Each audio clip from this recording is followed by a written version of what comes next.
53 minutos sobre las 10 de la noche, como os decía, muchas cosas de las que hablar. Antes de nada, para que vean que este es un programa en directo que además nos ayuden a construir, nos están comunicando que se está produciendo un desalojo en la Ciudad de la Cultura.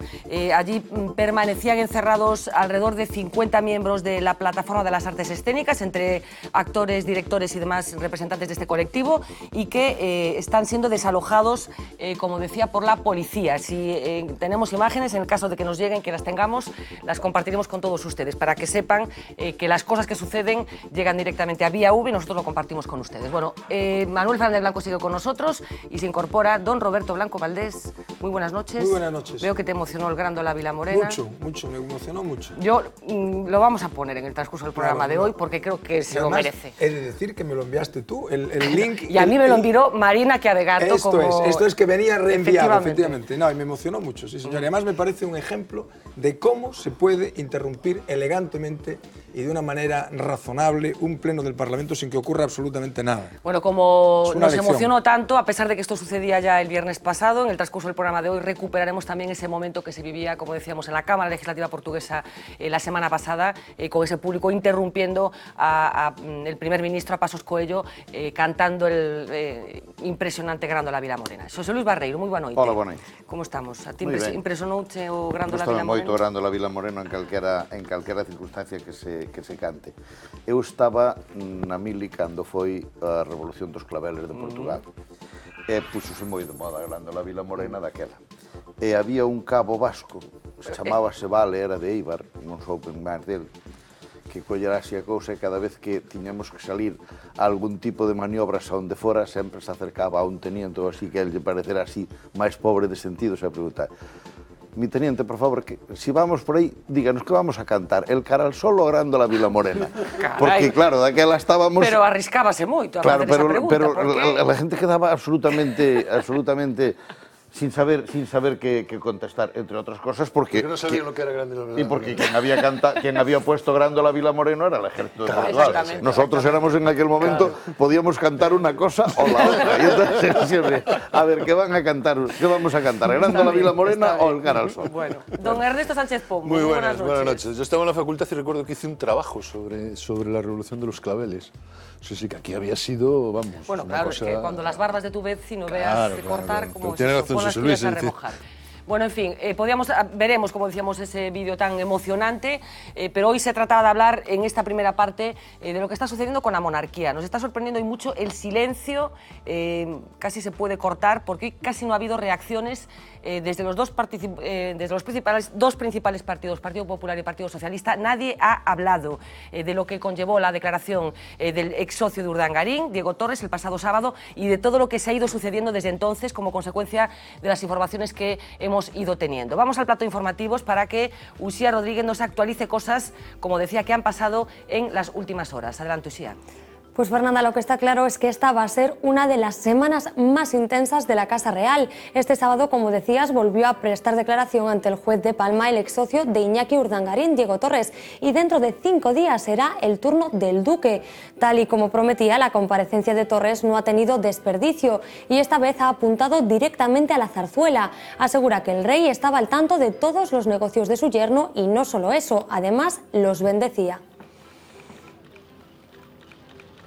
Este es uno de los ases que tenía guardados bajo la manga el ex socio de Iñaki Urdangarín y como prueba le ha entregado al juez una nueva remesa de casi 200 correos electrónicos. Entre ellos figura la correspondencia que mantenía Urdangarín con la princesa alemana amiga del monarca. Al parecer ambos intentaban colocar al marido de la infanta Cristina al frente de una fundación por la que el duque se embolsaría un salario de 200.000 euros.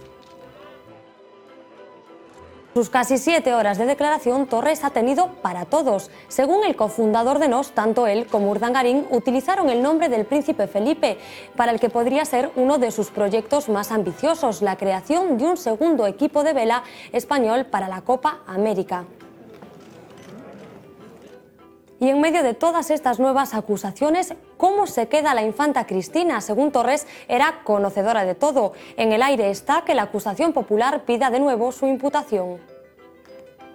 Nosotros la pedimos en su día, nos fue denegada y, por supuesto, siempre lo hemos dicho, si aparecen nuevas pruebas y pruebas contundentes que realmente hagan que eso sea así, por supuesto que lo haremos. Depende de lo que declare, por supuesto. Y si esas declaraciones conllevan posteriormente una investigación probatoria, pero simplemente por unas declaraciones de una persona no. Hombre, unos correos son una prueba documental. Los documentos entregados por Torres serán determinantes tanto en el caso de la infanta como en el de uno de los colaboradores más estrechos de la familia, el asesor legal de la Casa del Rey, el conde de Fontao. Él y el secretario de las infantas, García Revenga, supervisaban todos los pasos de Urdangarín. Queríamos saber solamente... No me empuje, por favor.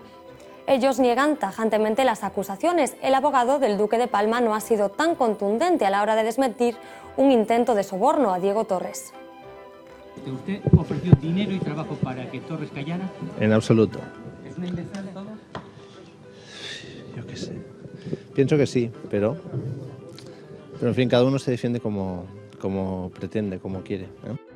Sin duda, Pascual Vives debe de estar preparando ahora mismo la declaración de su cliente, porque el duque, como decíamos, volverá a rendir cuentas ante la justicia este sábado. Hoy sabemos que ambos se han reunido durante 7 horas para preparar el contraataque.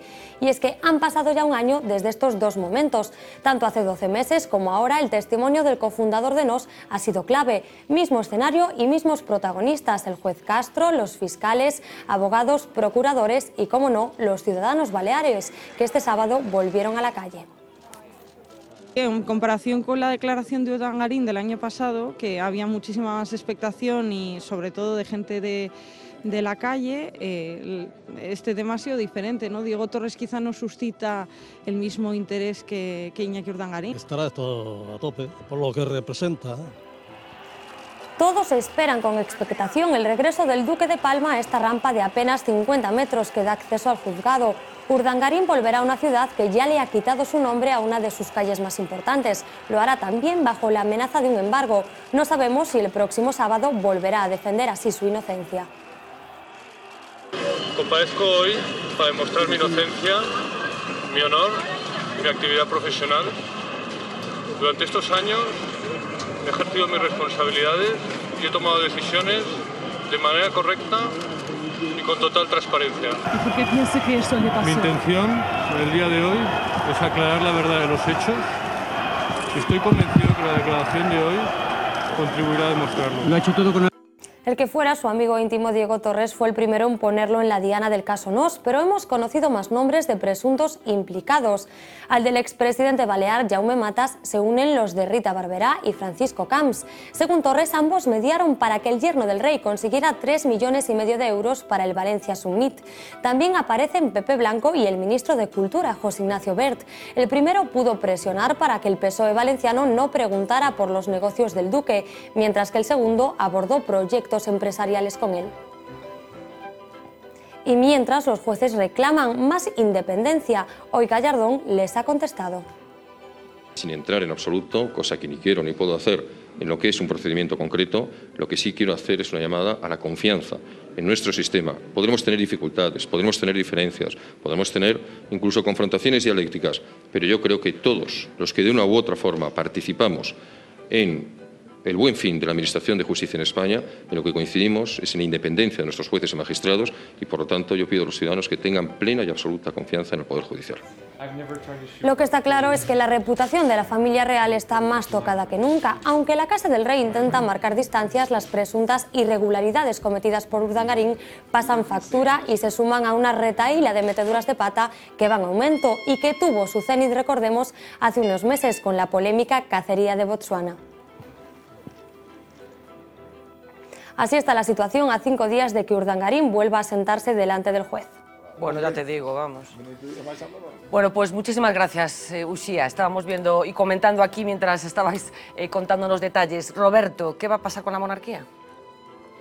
Pues, ¿quién lo sabe? ¿Quién lo sabe? ¿Quién lo sabe? Vamos a ver.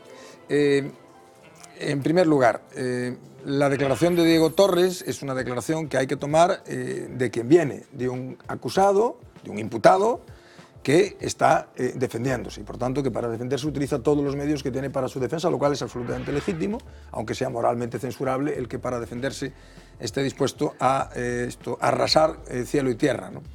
Por tanto, esto es la primera cuestión que hay que aclarar. Este es un señor que está imputado y que se está defendiendo y, por tanto, puede decir cosas que sean ciertas y puede decir cosas que sean falsas. ¿Qué es lo que hay de novedad fundamental en los correos electrónicos? Por una parte, que el rey media con una persona, una señora que parece ser tiene una relación íntima con el rey, según esto se ha publicado reiteradamente, para que le consiga un buen empleo, bien remunerado a su yerno, lo cual puede ser moralmente censurable, pero no es delictivo. O sea, puede ser, en fin, deja en muy mala posición al rey, yo creo que deja en muy mala posición a la reina, a la mujer del rey, pero en fin, eso no es delictivo. Y de lo que han informado los medios de comunicación sobre los mails que presenta, sobre los correos electrónicos que presenta Diego Torres, no cabe deducir que la Casa Real tuviera ninguna información, es decir, participase, o mejor dicho, participase o amparase los negocios del Duque de Palma, es decir, de Urdangarín, con posterioridad al año 2006. Es más, lo que hoy lo daba La Voz de Galicia en portada y luego en las páginas de Nacional, en la primera de Nacional, parece que la Casa Real es la que, digamos, que aborta una operación destinada a obtener para la sociedad que tenían constituido Diego Torres y Urdangarín una importante cantidad de dinero, esto con un patrocinio de altos vuelos, ¿no? El que Diego Torres y Urdangarín utilizasen el nombre del príncipe no quiere decir que el príncipe lo supiera o que el príncipe estuviera implicado. Pero revelan otra cosa importante también, que es el papel, parece que más activo de lo que se ha dicho hasta ahora, de la infanta Cristina, ¿no?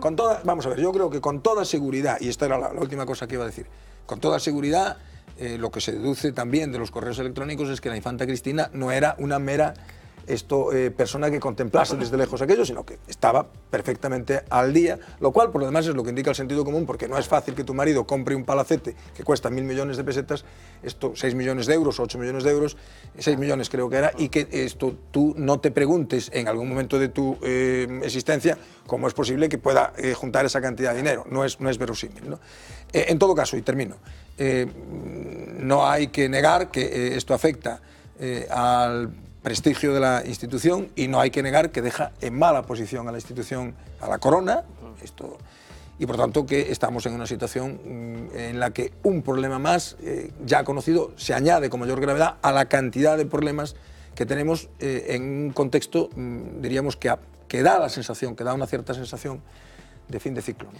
Vamos a ver algunos de esos correos. Saben que son jugosos, que dicen cosas concretas con presencia de actores, algunos ya conocidos y otros que parece que tenían un papel más relevante del que en principio sabíamos, como la famosa Corinna Wittgenstein. Esto decían los correos. El incesante goteo de correos aportados por el ex socio de Urdangarín, Diego Torres, sigue sacando a la luz nombres y relaciones. Entre los más recientes, el de la amiga del rey, Corinna Wittgenstein. La alemana y el duque de Palma intercambiaron entre 2004 y 2005 varios correos. Corinna apoya a Urdangarín para lograr un importante puesto con una jugosa retribución. Según los correos, el monarca estaba al corriente. Querida Corinna, gracias por el maravilloso tiempo pasado en Londres. Te envío el currículum, tal y como Su Majestad Juan Carlos I, rey de España, te comentó. Espero recibir noticias positivas pronto. La propuesta será, tal como te dije, que te conviertas en presidente de la Fundación Laureus en España. He propuesto tu salario base en 200.000 euros, pero les he dicho que debería haber un bono por rendimiento, que lo subiría a 250.000. ¿Cómo estás? Imagino que más ocupada que nunca. La temporada de caza es una locura.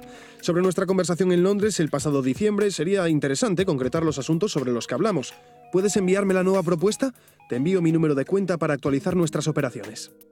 Te envío la propuesta, he puesto en copia a tu suegro y espero que esta propuesta disipe todas tus dudas. Gracias por tu nuevo envío. Perdona mi silencio estos días, pero quería consultar con mi suegro y Alberto Aza antes de responderte. Urdangarín involucra directamente al monarca y al por entonces jefe de la Casa Real. Además, las referencias a don Juan Carlos se repiten en múltiples correos sobre el ambicioso proyecto Aire, asegurando que el rey medió en la consecución de patrocinios y contactos. Los 197 emails entregados por Torres al juez dejan también un intercambio de misivas con el ahora ministro de Educación, José Ignacio Wert, cuando todavía trabajaba para el BBVA.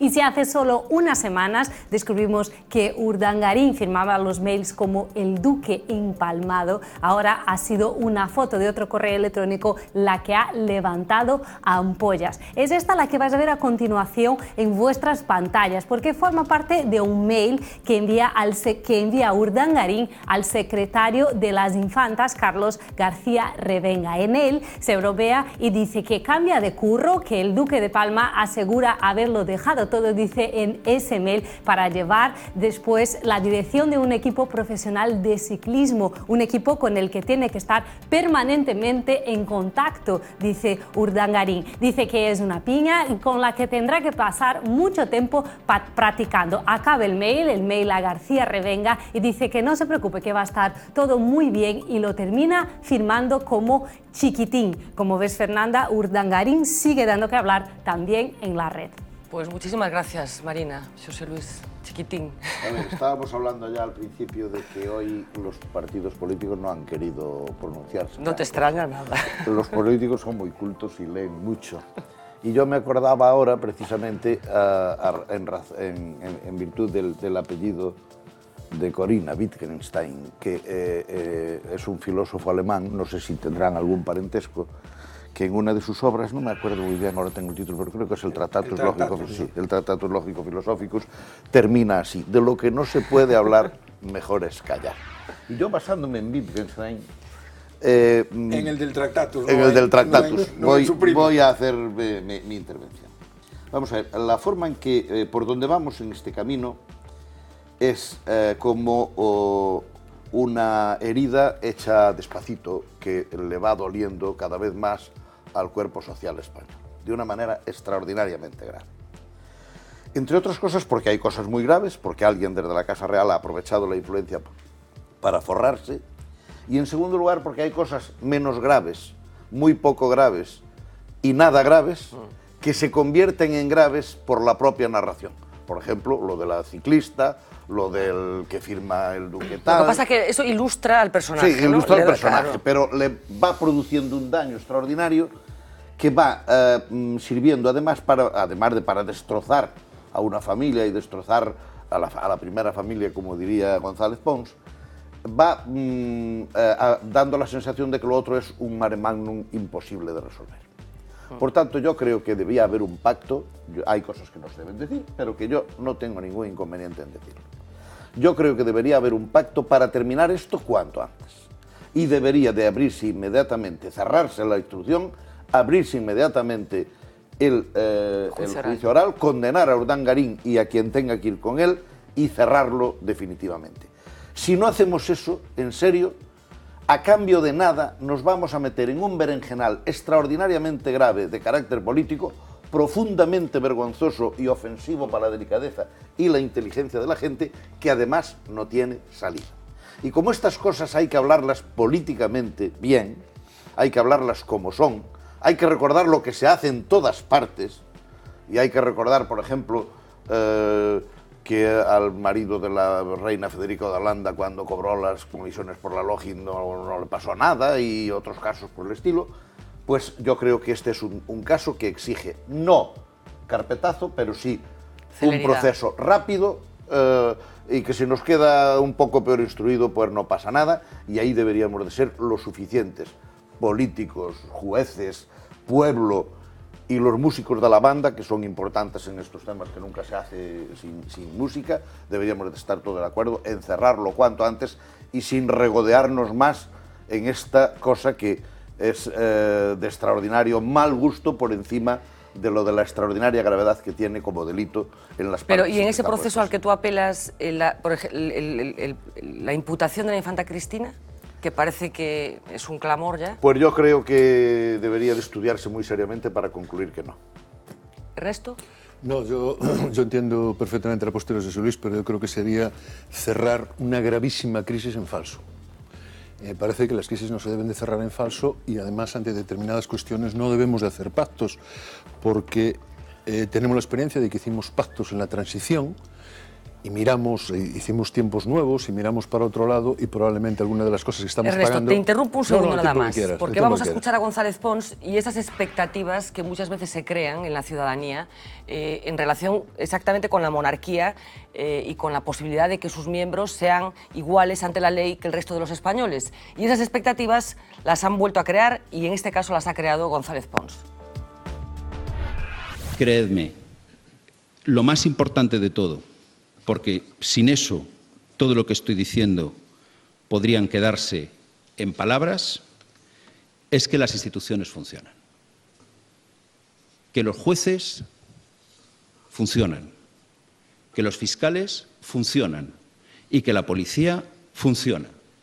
Y que en nuestro país, si te has equivocado, lo pagas. Por muy importante que sea la familia a la que pertenezcas, aunque sea la más importante. Bueno, por muy importante que sea la familia, las expectativas las crean, porque ese mensaje... Sí, habría una cosa antes de que... Habría una cosa que a lo mejor Roberto resuelve mejor que yo. No está tan claro que el rey sea igual ante la ley que todos los demás. No, pero no estamos hablando del rey, ahora estamos hablando de la infanta, ¿no? Pero para los que quieren justicia y aquí cae quien cae, hay que decir que hay uno que no. No, el rey no es igual ante la ley. No, claro. El rey es... El rey es inviolable. Es inviolable. Y no está sujeto a responsabilidad. ¿Qué ocurre? Que cuando la Constitución dice que el rey es inviolable y no está sujeto a la responsabilidad, la Constitución está suponiendo que la responsabilidad a la que no está sujeta el rey es la responsabilidad por los actos políticos que el rey pudiera hacer. En realidad es una fórmula que recoge un principio característico de una monarquía constitucional en las que los reyes tomaban decisiones políticas. Como en la monarquía parlamentaria los reyes no toman decisiones políticas, la inviolabilidad carece de sentido. La duda es, ¿la inviolabilidad del rey cubre la eventual comisión por parte del rey de un delito? Bueno, esto es un tema que no es un tema menor, porque claro, si el rey a ojos vista, de manera evidente, sin duda alguna, hubiera cometido un delito, esto pues probablemente no habría otra forma de resolverlo que recurrir a la inhabilitación política del rey a través de una habría otra forma de resolverlo que es ocultándolo. No, hay una forma de resolverlo que es con el carpetazo. Claro. Y también con la abdicación, o con la caída de la monarquía. O con la caída de la monarquía. Pero claro, estamos hablando de aspectos... Hay una cosa, déjame que lo diga, que apunta José Luis, es decir, que la duda es qué hacer con la infanta. Claro, efectivamente. Es la duda, yo creo. La duda es qué hacer con la infanta, en el sentido de si procesarla o no procesar a la infanta. Pero esto no da más de sí que estemos dispuestos a implicar al rey y finalmente que estemos dispuestos a cargarnos a la corona. ¿La implicación de la infanta significaría eso? No, la implicación de la infanta no, la implicación del rey sí. Tengo la sensación de lo que estamos hablando es, no sigamos adelante porque vamos a descubrir que la infanta estaba implicada y entonces aquí montamos un berenjenal. Es decir, no investiguemos más y nos quedamos así como estamos y creemos que todos somos buenos, cerramos esta crisis en falso y dentro de 10 años la volvemos a tener abierta. No, todo lo contrario. Es decir, todo lo contrario. Estamos cansados de cerrar crisis en falso. Desde que fue la transición, y tú lo sabes mucho mejor porque lo has estudiado, ese periodo de la elaboración de la Constitución, hemos cerrado crisis en falso y nos hemos mirado para otro lado. Tenemos el papel del rey, el 23F, el papel de determinada gente, el 23F, todavía no lo hemos cerrado. Esta mañana había quien no había cerrado, esta mañana creo, Arenas todavía no había cerrado la crisis del 11M. Es decir, tenemos la existencia nuestra toda llena de crisis. Pero mirad, yo creo como José Luis, es decir, rápido, solo que hasta el final. Y a mí me cuesta muchísimo trabajo creer que una familia tan ejemplar como es la familia real española, la familia de la monarquía española, donde, por ejemplo, la reina estaba tan vinculada y era tan protectora de Iñaki Urdangarín, nunca se le hubiera ocurrido preguntar de dónde sacó 1.000 millones de pesetas para comprarse un palacete allí. Hombre, a mí me sorprende mucho, porque yo, de verdad, cuando me compré un piso lo supo toda mi familia, mi suegra, mi suegro, mis cuñados, mis primos, todo el mundo supo que yo me había comprado un piso. Sí, la pregunta que se hace la infanta, ¿cómo no se la hace también? Claro, es decir, y la reina, recordemos todos la vinculación que la reina tenía precisamente con este matrimonio. A mí me cuesta mucho trabajo creer que en unos correos donde le dice, tengo un mensaje de parte del rey, le envío copia al rey, SM, que se entiende que es su majestad, me ha comentado un posible patrocinador, no utilicemos en demasía a quien tú sabes. Hombre, vamos a ver, es decir, si queremos podemos cerrar los ojos, mirar por otro lado y después hay otra cosa. Si cerramos y damos carpetazo, no sé por qué hay que dar el carpetazo y dividir entre Urdangarín, que resulta que ahora es el malo de la película, el delincuente y el chorizo, y su señora, que se acostaba con él, entiendo, comía con él, entiendo, y participaba de sus secretos, se tiene que salir de rositas. Hay ahí una parte que explico. Este caso, evidentemente, desborda estas explicaciones y está mucho más allá de ellas. Yo protesto mucho contra las detenciones derivadas de las señoras de los delincuentes. Porque yo creo que una cosa es estar enterado y otra cosa es ser activo participante en las decisiones que se toman para delinquir. ¿Y si te beneficias del objeto del delito? Yo creo que una persona... que forma parte del comité... No, ya. Pero yo creo que una persona, si solo se ha enterado de determinadas cosas que han pasado y se ha enterado a partir de un momento determinado, yo creo que una esposa no tiene por qué denunciar al marido. Luis, pero... Creo que una esposa no tiene por qué denunciar al marido. Otra cosa muy distinta es que llegásemos a la conclusión de que ella tomaba decisiones que conducían a un hecho delictivo a sabiendas. Bueno, eso sería un tema totalmente distinto. Pero yo lo que quiero decir en el tema de Ernesto es... Bueno, perdón, me tomé una palabra que no me tocaba. Sí, pero acaba. Lo que quiero decir es que, primero, lo que yo estoy diciendo no es tan raro. Así se ha cerrado el CAL, así se ha cerrado Banca Catalana, así se ha cerrado el caso Quio, que tocaba en el mismo sitio y muchísimo más alto de lo que toca ahora mismo. Pero el caso Naseiro, por decirlo, se ha cerrado también. No, estaba confundiendo con el bar. La reprivatización de Rumasa. De Rumasa, que se tocó tocando incluso al Tribunal Constitucional. Se tocó, pues ya somos mayorcitos, no cerremos más, que ya somos mayores de edad. Pero yo digo, a ver, un momentito. La justicia tiene que tener una proporcionalidad también con sus consecuencias. Y en este momento no estamos ante un caso normal. Estamos ante un caso que en medio de una profunda crisis y por ir despacito a modiño compromete profundamente la estabilidad institucional del país. Solo nos faltaría ahora mismo que, además de los desahucios, de saber qué hacemos con Nova Caixa Galicia, etcétera, tuviéramos que elegir para presidente de la República entre Aznar y Cayo Lara. Era lo único que nos faltaba ahora mismo. Me abono a la alternativa que plantea Roberto, que es que no haya presidente de la República, que haya un primer ministro que elegimos. Pero yo creo, José Luis, que... No, pero tiene que haberlo.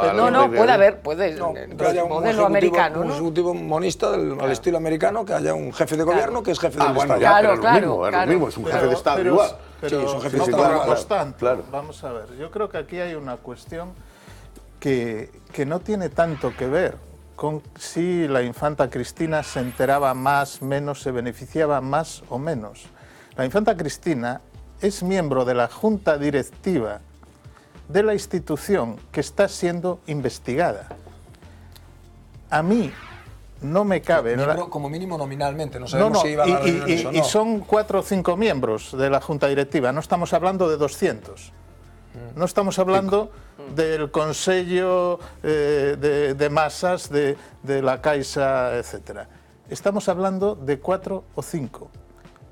Yo entiendo que cuando una institución está implicada en cuestiones tan graves como esta, yo no digo que la imputen, pero lo mínimo es saber lo que el miembro de la junta directiva de esa institución puede lo que pasa es que hay una salvedad que me corregiréis. Si la citan como testigo y puede declarar por escrito, por ejemplo, que podría ser, como testigo no puedes mentir.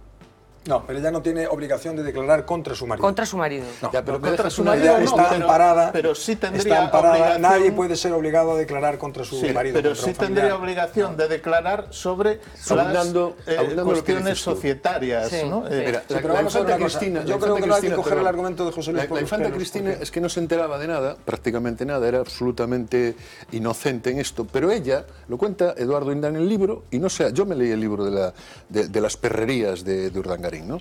Y cuenta, por ejemplo, esta anécdota, es decir, la infanta Cristina llama a Pascual Maragall y le dice, mira, es que resulta que tenía cierto interés en cenar contigo.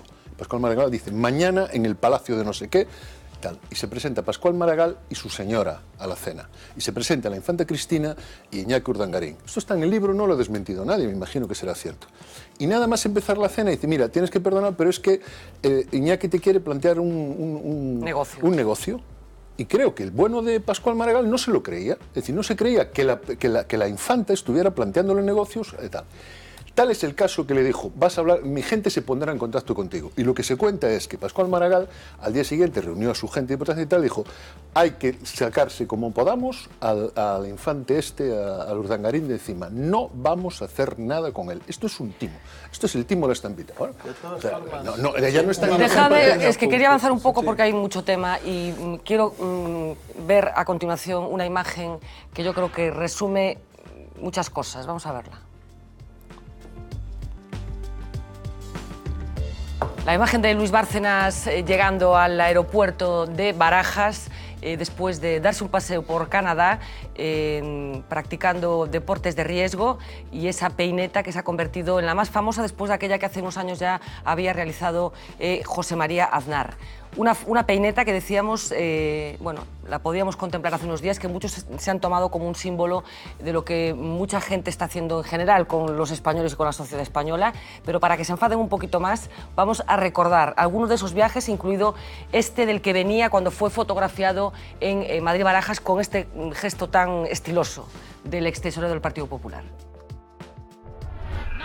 Estar bajo los focos mediáticos estresa y Luis Bárcenas busca vías de escape. Unas vías de escape nada austeras. Tras conocerse que poseía una cuenta de 22 millones en Suiza, el extesorero del PP optó por relajarse con una escapada a Baqueira Beret. Aficionado al esquí, Bárcenas se quitó el estrés descendiendo las pistas de esta glamurosa estación, una de las preferidas por famosos y personalidades de todo tipo, como la propia familia real. Eso sí, no gastó en alojamiento, ya que en Baqueira posee un chalet de 2 pisos y guardilla, valorado en 941.000 euros. Como el deporte abre el apetito, semanas después, Bárcenas fue pillado reponiendo fuerzas en la localidad francesa de Carcassonne. Lo hacía con un exquisito menú degustación del restaurante La Barbacán, que acompañado por vinos del Languedoc cuesta 130 euros por comensal, champán francés aparte. El local tiene una estrella Michelin y forma parte del lujoso complejo hotelero La Cité, donde la habitación más barata ronda los 200 euros por noche. En pleno febrero es más que probable que Bárcenas vistiese su inseparable abrigo Chesterfield, una prenda que puede superar los 1.000 euros y que era la favorita del conocido mafioso Al Capone. Y por si la emoción de verse en pleno ojo del huracán de la corrupción fuera poca, el ex senador optaba este fin de semana por subir su adrenalina practicando heli-esquí, un atrevido y exclusivo deporte que requiere de un helicóptero y kilómetros de nieve virgen. No debió de disfrutar mucho porque a su regreso de Canadá, Bárcenas saludaba de esta guisa a los fotógrafos que le esperaban en Barajas. Estaba clarísimo que la peineta de Luis Bárcenas iba a dar muchísimo juego en las redes sociales y así ha sido, especialmente lo ha hecho en Twitter, porque Twitter se ha llenado de fotomontajes del extesorero del PP, por ejemplo, haciendo una pizza. Lo encontramos también a continuación bailando el Saturday Night Fever o en la misma escena de la foto adaptada a otros personajes, por ejemplo, a Andrea Fabra. Lo vemos también jugando al baloncesto con José María Aznar y también haciendo un saludo nazi. Hace la peineta en una reunión con Rajoy y también usa el mismo dedo para atraer un rayo. El mismo dedo, ese mismo, sirve, por ejemplo, para aguantar un donut. Pero lo cierto es que la peineta no es un gesto moderno, remonta a la antigua Grecia. Lo mencionaban, por ejemplo, en la obra Las nubes de Aristófanes en 423 a.C. También en la Roma antigua la peineta era el gesto obsceno que Calígula utilizaba para que le besasen la mano de forma a humillar a sus súbditos. Y el dedo del corazón también dio mucho que hablar en la Guerra de los 100 años. La leyenda cuenta que los franceses se habían propuesto acortar el dedo de corazón a todo el arquero inglés que lograsen capturar, ya que los arqueros mutilados después no servirían, por supuesto, para la batalla. Así que los arqueros comenzaron a enseñar su dedo del corazón a los franceses para desafiarlos. Esta es la historia de la peineta, una peineta, Fernanda, que como ves ha dado muchísimo que hablar en internet. Pues gracias, Marina, una peineta que supongo nos ha indignado un poquito, ¿no? Porque ya es lo que nos faltaba por ver. Es la prueba de que Bárcenas no tiene nada que ocultar. Se va a la vista de todo el mundo a hacer esquí, se muestra. Vamos a ver, es el indicador de que este hombre ni se culpabiliza, ni tiene la mínima responsabilidad respecto de los supuestos antiguos compañeros de partido y que no tiene mayor guión que el interés propio sin ningún tipo de asomo de culpa, ¿no? Vamos a ver, uno se queda perplejo ante esto porque es de imaginar, uno se proyecta siempre un poco cuando ve algo de esto y dice, si a mí me ocurriera la mitad de la mitad de la mitad, estaría encerrado en casa, no saldría, querría que no me viera nadie, bien, intentaría no hacer demasiada ostentación, bien, es un auténtico amo, sí, lo hago.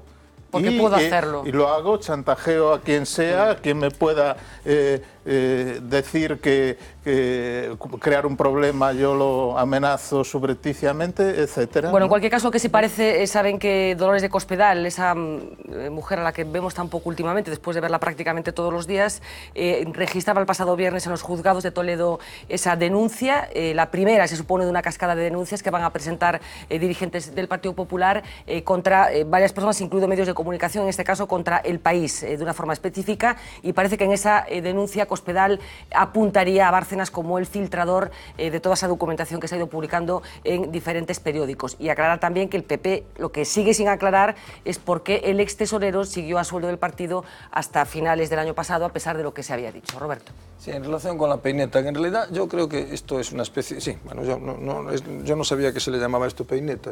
Tú le llamas de otra manera. Sí, de otra manera, sí. Sois muy finos, no, sois finos. José Luis. Sois muy finos. No, iba a decir que a mí lo que más me indigna, diríamos que de este sujeto, hay pocas cosas ya que me indignen, porque sobre su calidad humana y moral, pues uno ya se hace una idea, ¿no? No, lo que me indigna es que en estos momentos esté en prisión, me corregiréis, ¿no? Podría poner otros muchos ejemplos, porque hay un montón de gente en prisión, pero que está en prisión, creo recordar que propietario, el gerente en Santiago, de Aquagés, sí, que está en prisión, el gerente de Aquagés, bueno, cuya, diríamos, presunción de haber cometido un delito, es una presunción, en fin, que se basa en una serie de indicios que han llevado al juez a ordenar su ingreso en prisión, y que, sin embargo, no esté en prisión Bárcenas. Esto es lo que a mí me produce más indignación. No sé si es que no tiene que estar en prisión ninguno, pero desde luego, si tiene que estar en prisión el señor de Aquagés, tiene que estar en prisión, en detención preventiva Bárcenas. ¿Por qué razón? Hombre, pues por una razón bastante evidente, y es que entre esas muchas cosas que tú antes decías que harías si te encontraras en esa situación, seguro que una de las que se te pasarían por la cabeza es escaparte. Es escaparte, claro, no, el marcharte, decir, bueno, tengo 15, 20 o 25.000 millones fuera de España, y me voy. Bueno, va a haber una petición. Tú no entiendes el sistema procesal, no lo entiendo.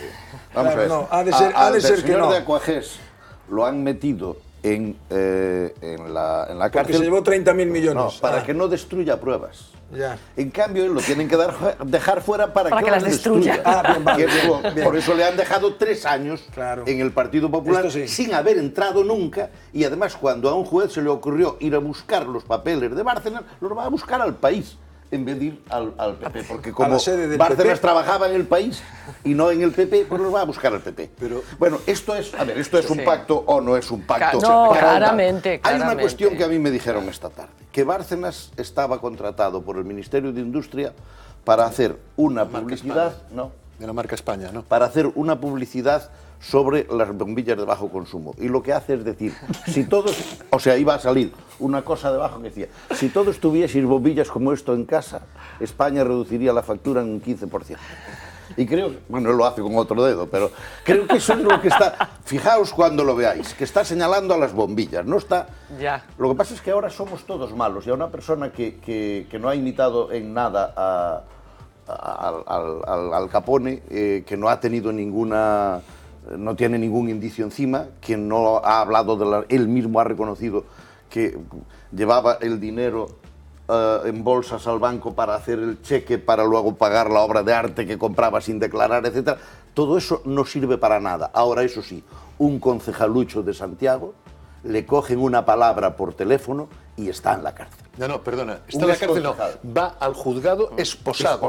Esposado al juzgado, bueno, porque claro, de acogerse hay un concejal de Santiago, el de Seguridad Ciudadana de Santiago, que lo hemos visto. Pues Ernesto, esa es la equidad de la justicia. Claro. Y por tanto, aplicado al otro tema, no estoy hablando de nada. No, la misma razón por la que el hijo de Pujol sigue paseándose tan contento y tan tranquilo. Por ejemplo. Esto que tampoco debe ser que haya ninguna posibilidad de que destruya pruebas, ¿no? Es decir que, vamos a ver, esto es un escándalo. O sea que yo no sé qué es lo que va a decidir el juez Ruz. Hay la petición de una de las partes para que se decrete la prisión preventiva. La prisión preventiva. Yo no sé, decía antes yo, detención, obviamente, quería decir prisión preventiva. Yo no sé si van a ingresarlo o no lo van a ingresar en prisión.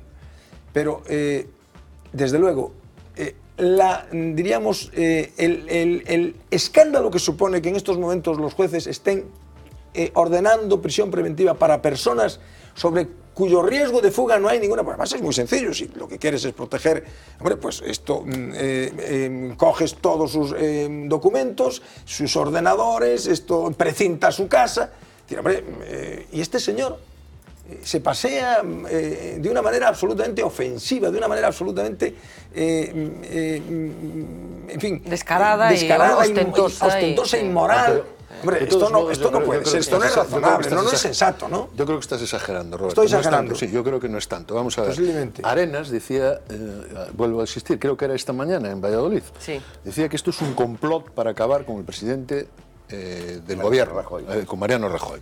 Lo cual quiere decir que hay una parte del Partido Popular que no lo ve como lo ves tú y que hay una parte del gobierno que cree que tú estás exagerando. Yo lo entiendo. No, pero tú estás exagerando. Es que no lo vea el juez. No, lo que hay que preguntarse es qué sabe Bárcenas. No, yo no sé lo que hay que preguntarse. Lo que sé que hay que preguntarse es que si Bárcenas es un escándalo, lo que está haciendo el gobierno y una parte del Partido Popular con él es más escándalo todavía. Bueno, déjame que hagamos... Él es un macarra y un delincuente, eso es evidente, pero lo están protegiendo, lo están defendiendo y están acusando a otra gente, por ejemplo a los medios que tú decías, cuando el juez va a los medios, están acusando a los medios de lo que hace el delincuente este. Bueno, déjame que hagamos una pequeñísima pausa de publicidad. A la vuelta le vamos a contar una historia que seguramente les va a sorprender, que es el último capítulo de esa rocambolesca historia que se inició con el robo del Códice Calistino hace ya año y pico. Hay un escrito que el único imputado hasta el momento en la causa, que es el famoso electricista, ha presentado en el juzgado delante del juez que ha instruido esta causa, diciendo una serie de cosas absolutamente escandalosas en torno a lo que sucedía dentro de la catedral. Hablamos de sexo a la vuelta.